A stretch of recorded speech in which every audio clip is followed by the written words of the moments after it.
say, makes it a lot more fun. It does make a lot more fun. And interesting. Look, I'm giving you all the choice. If you want to tell those stories, go for it. We love it. There you go. You're doing an excellent job. Oh, thank you. Thank you. I'm nothing without my picture book.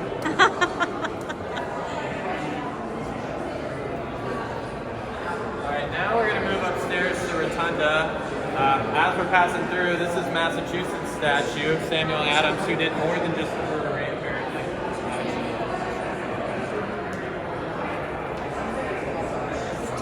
It's actually, I believe, draped over President Reagan's statue in Biden State. It's pretty cool. Yeah, that's pretty That is really cool. That's a big flag. It is. Oh, wow. So here we are in the rotunda.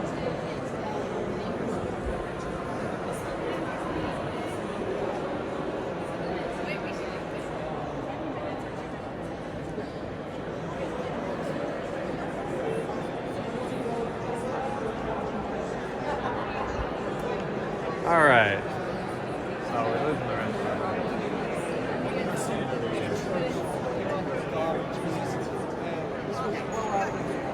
All right. Very beautiful, very grandiose. Starting at the top, you've got the apotheosis of Washington on top, on the ceiling of the dome. So if you look up, you know, you can kind of see it better this way, but George Washington is kind of sitting in almost a godlike position. It's in a very classical Roman style. That's typically where you would, you know, find God, but George Washington sits in that seat in this painting, and then you've got a banner, E pluribus unum, out of many one of our you know, core mantras and slogans for our nation. If you move down, you can see up there those steps are actually the steps up into the dome. You can go up into the dome and do a dome tour. I have not done it, but I've heard it's very cool. If you move down, you get to this panorama that goes around right underneath that first part of the dome. And we can see the start of it. They would have voted because the C is stuck in between two. If you look there where that man in pantaloons with the flag is getting off that boat, that's the first explorers arriving in America. And then if you go around, you go through interactions with Native people, you get to the Revolutionary War, you go through all these events in our history until the first flight of the Wright brothers. That's where the panorama ends. So really cool panorama of American history. You kind of get a similar effect with these bigger paintings around the room. So different you know, stages or significant events in our history. So General Washington resigning this commission.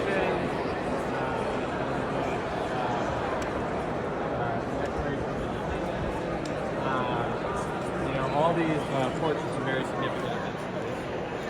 The last thing I'm going to point out is the statues of presidents around the room. So starting over here, we've got Garfield from Ohio, Andrew Jackson, Gerald Ford, Ronald Reagan, President Eisenhower, Jefferson, Washington, President Truman, President Grant, and Abraham Lincoln. You also have a statue of Elizabeth Cady Stanton, Susan B. Anthony, Lucretia Mott as a way to honor their contributions to the women's suffrage movement. And on the other side, you have a statue of Martin Luther King to honor his contributions to the civil rights movement. So lots of history in this rotunda, you know, lots of the greatest and most significant figures in our history around this room. So we're going to continue to the old Senate chamber for the first woman president of the United States. So her bust will be carved into that last stone section.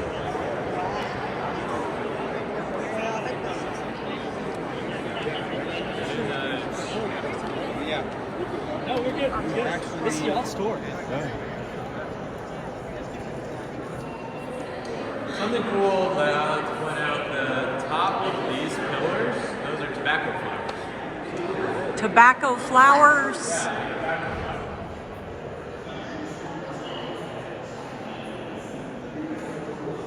The senators, when they're in session, because this is also the hallway down to the current Senate wing, they don't want anybody taking pictures or video in the hallway. You can once we get into the old Senate chamber, but just not down the hall. Chamber. It was in use from 1810 to 1859. You got to think, I mean, this was the Senate chamber where much of the abolitionist and anti-abolitionist movement and fight was happening.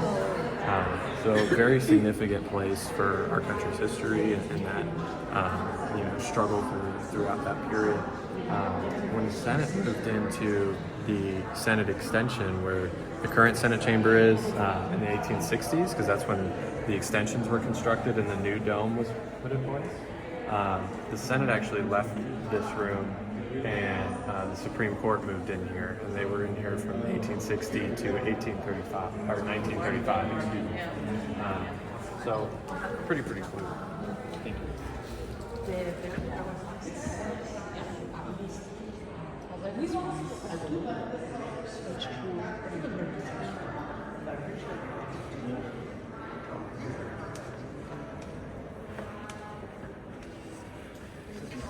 So you've got the old Senate floor, old gallery.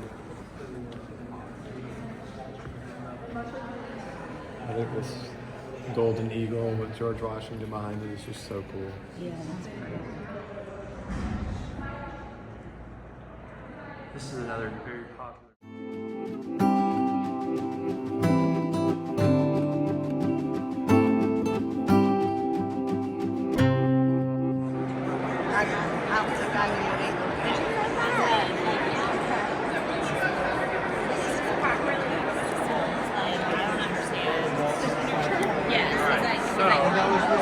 If y'all want to move over here so you can see, we just had a big group come in, but I want to show y'all this. So this is President Reagan's statue. The most iconic line that President Reagan ever uttered was, "Mr. Gorbachev, tear down this wall." And so a really cool design feature of his statue, if you can see this stone layer here, those are chunks of the Berlin Wall.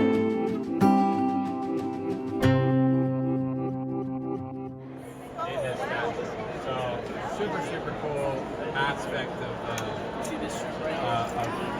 his statue. Also kind of a cool feature, he was governor of California before he became president. And they've got the state seal of California in his tenure as governor, or the governor's seal in his statue as well. So pretty cool. We'll go ahead and we'll move exhibit, or at least like a part of an exhibit dedicated to her in the Museum of the American Indian right now. So if you have time for that, I'd highly recommend. Super cool museum. Huh? No. Baptism of Pocahontas.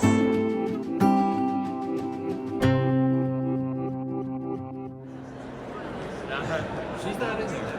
She does not have an exhibit dedicated to her, which she may be mad about. Pocahontas is the second most pictured person in Indianapolis. Yeah.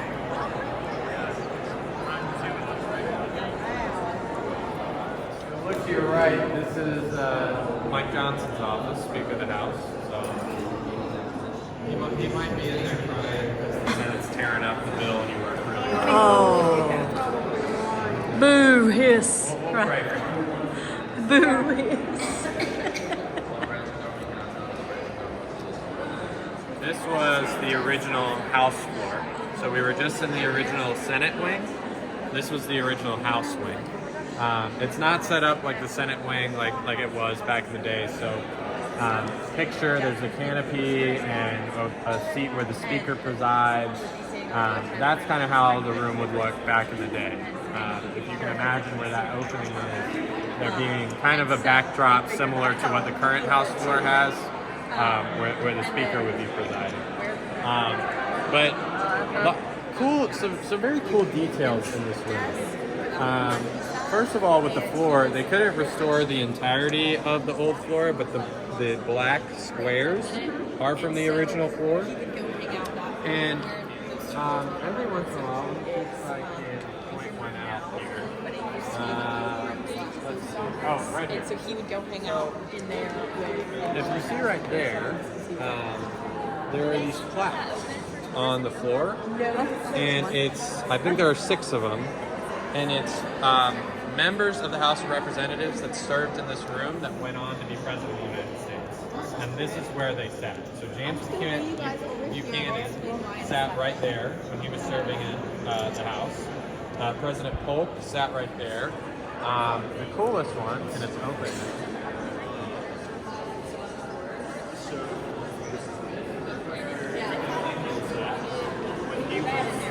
In the House of Representatives before he became president.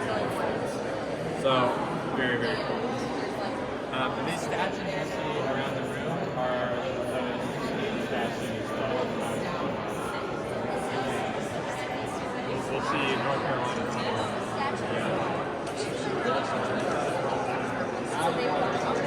Marker right here. And another interesting feature of this room is the way the acoustics are designed. It has 2 whisper spots, is what they're called. So the first one is marked by this little golden circle here on the floor.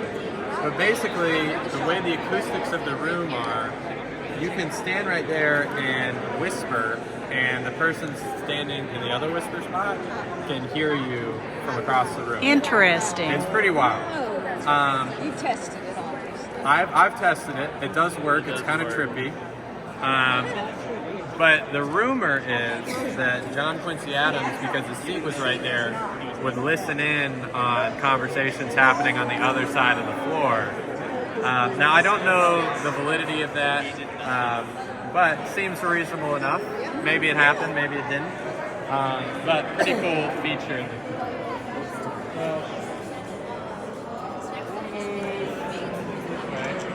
I think that's another newer painting, or not painting, statue. But Amelia Earhart from Kansas, I think that one's pretty cool.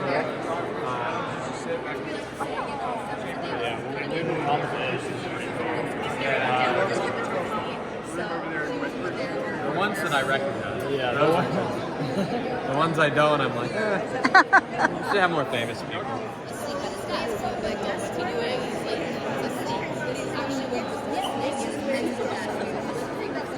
That's marked in this room, Millard Fillmore. This is North Carolina's other statue. So Governor Vance was regarded as a very successful and popular governor, when he was serving.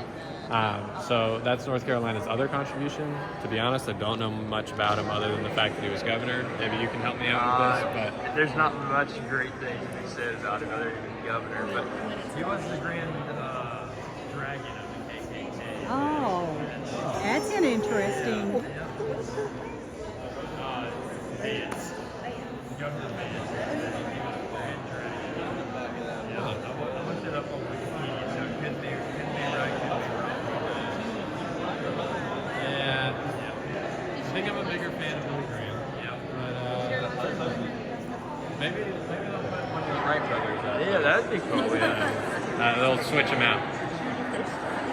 Or Michael Where they Jordan keep or all this something. when they switch them out? That's a good question. I think, I don't know if they go to the archives or they go to... They go back to the original. So they go back to North Carolina. They go So back to the state. They go back to the state, I believe. They're put up somewhere in the state.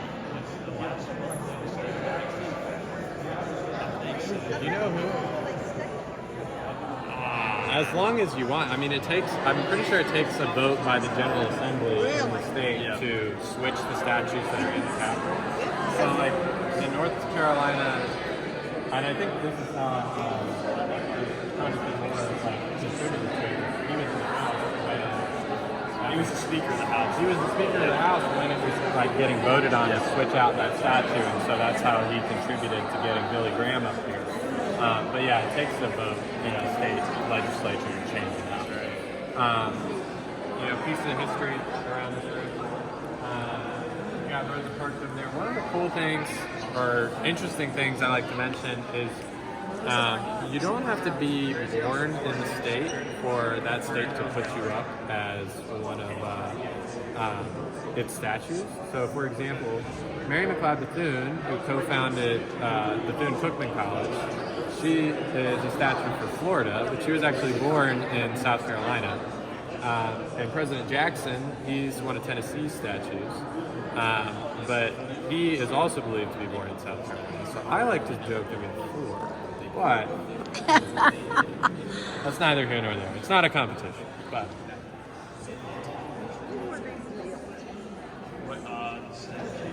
Yeah, like, I guess it depends on the state that built it originally. I'm sure they all have different dates. I'm not 100% sure. Like the time That's a good frame. question.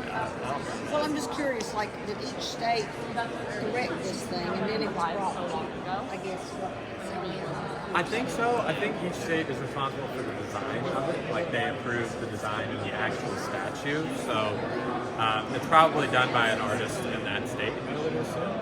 That's why they aren't all the same. But the timeline of that, I'm not sure. I think it's just.